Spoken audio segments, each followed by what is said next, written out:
नमस्कार दोस्तों। आज मैं जो बिहार इलेक्शन 2025 का जो परिणाम आया है उसी का मूल्यांकन कर रहा हूँ। तो पहली बात, इस देश का जो इलेक्शन है सीरिया, लीबिया, इराक की तरफ बढ़ रहा है, क्योंकि यहाँ पे देखा जाए तो निर्वाचन आयोग की निष्पक्षता पर भी सवाल उठ रहे हैं। और ख़ास करके जो बिहार के सराय रंजन में फर्स्ट फेज के इलेक्शन के बाद जो वीवीपैट का जो पर्ची बड़े पैमाने पर पकड़े गए उस पर भी सवाल उठ रहे हैं।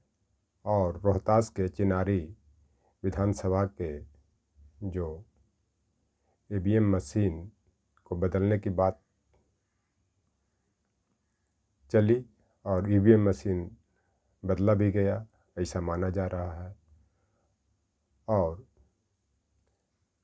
कंक्रीट एविडेंस भी पकड़ा गया, क्योंकि एक ट्रक में बड़े पैमाने पर जिसमें ईवीएम का बक्सा भरा था और वह बक्सा जहाँ पे ईवीएम मशीन इलेक्शन के बाद रखे गए थे रोहतास में, वो बक्सा खाली पाए गए। इतना ही नहीं, वहाँ के जो विपक्ष के जो सब प्रत्याशी थे उनके साथ बुरी तरह मारपीट की गई। रात्रि में 2:30 बजे वहाँ के डीएम को आना पड़ा, लेकिन उन्होंने इस पर कोई स्पष्टीकरण नहीं दिया। तो मैं पहले भी आपको बताया हूँ कि जब इस देश में SIR जो स्पेशल इंटेंसिव रिव्यू, लेकिन मैं स्पेशल इन्वेस्टिगेशन कहता हूँ, क्योंकि इन्वेस्टिगेशन करवाया जा रहा है, इंटेंसिव भी नहीं है, ऐच्छिक भी नहीं। और ईवीएम रहेगा तब चुनाव जीतना विपक्ष के लिए मुश्किल होगा।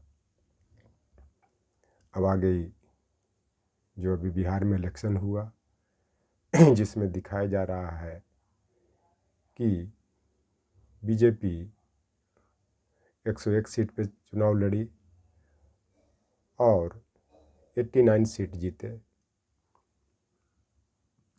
जनता दल यू 101 पर चुनाव लड़ी और 84 से 85 सीट जीते। जबकि वोट प्रतिशत के हिसाब से देखा जाए तो राष्ट्रीय जनता दल का जो वोट है वो 1 करोड़ से ऊपर है और उनकी पार्टी मात्र 25 सीट पे सिमटती हुई नजर आई। बीजेपी के वोट 99 लाख के आसपास है, लेकिन इनके प्रत्याशी 89 से 90 जीते दिखाई दिए और जीते भी। जनता दल यू का जो वोट है वो 95 लाख है, लेकिन इनके प्रत्याशी 84 से 85 जीते। कांग्रेस का जो वोट है 43 से 44 लाख प्राप्त हुआ, लेकिन इनके प्रत्याशी मात्र 6 जीते। लोजपा का जो वोट है वो 24 से 25 लाख के आसपास आ रहा है, लेकिन इनके प्रत्याशी 19 से 20 जीते गए। अब बात आती है कि मोदी जी ने और नीतीश कुमार ने जो 10,000 रुपया महिलाओं को दिया, उसके कारण महिला बढ़ चढ़कर हिस्सा लिए। लेकिन अगर देखा जाए बिहार में जो पॉपुलेशन है तो लगभग 19 से 20% मुस्लिमों का है, 18 से 19% यादव का है। जो सहनी जी की जो जाति है उनका लगभग 1 से 2% है। और दलित पिछड़े को भी देखा जाए जो इनके प्रभाव से उब चुके थे, तो लगभग यह मान के चला जाए कि अगर इंडिया अलायंस का वोट प्रतिशत 44 से 45% है और NDA अलायंस का जो वोट प्रतिशत अभी दिख रहा है वो लगभग 40 से 41% दिख रहा। तो फिर इतना बड़ा चमत्कार कैसे हुआ?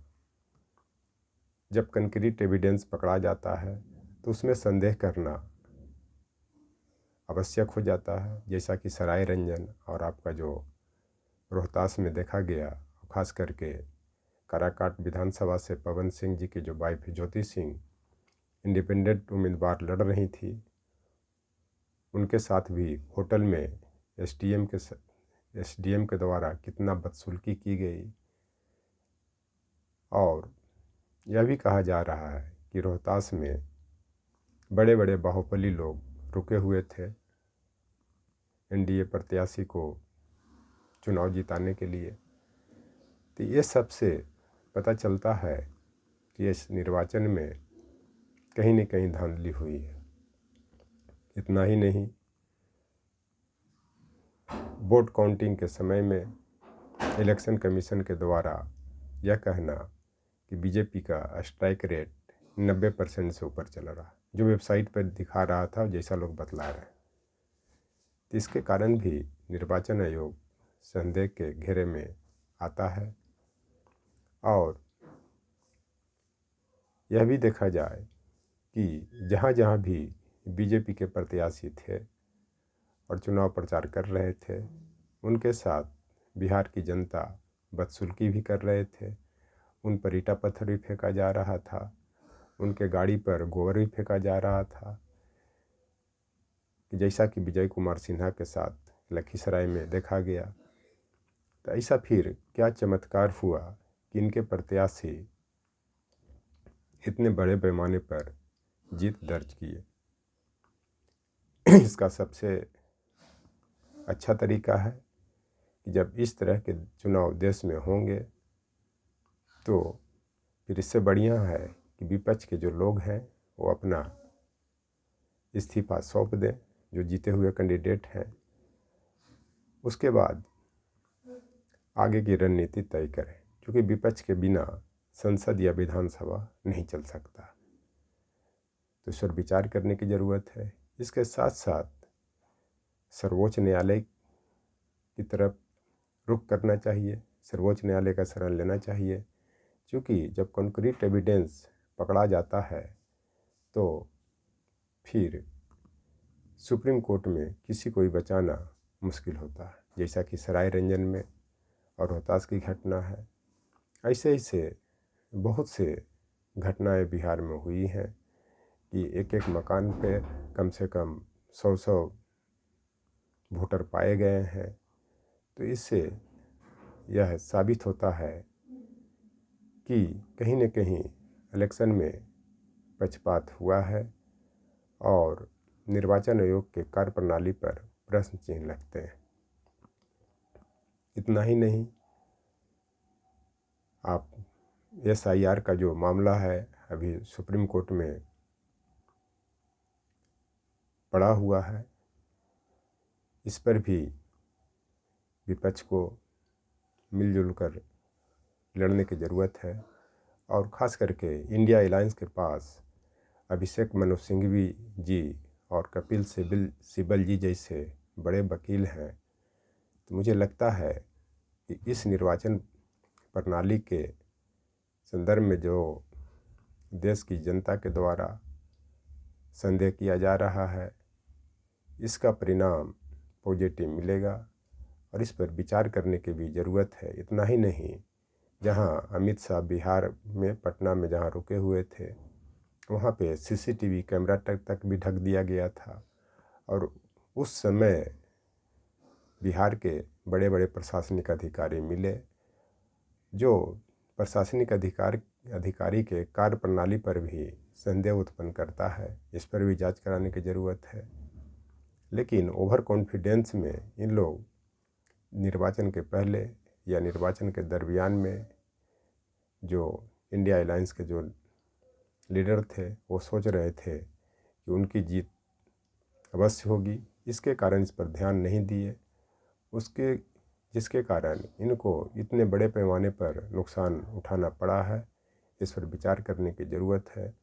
अब इंडिया अलायंस के जो लीडर है। जहाँ जहाँ भी SIR हो रहा है उसको किसी भी कीमत पे रोकने की आवश्यकता है, नहीं तो यह चुनाव एक तरफा उत्तर कोरिया, चीन, सीरिया, लीबिया, इराक जैसे साबित होंगे।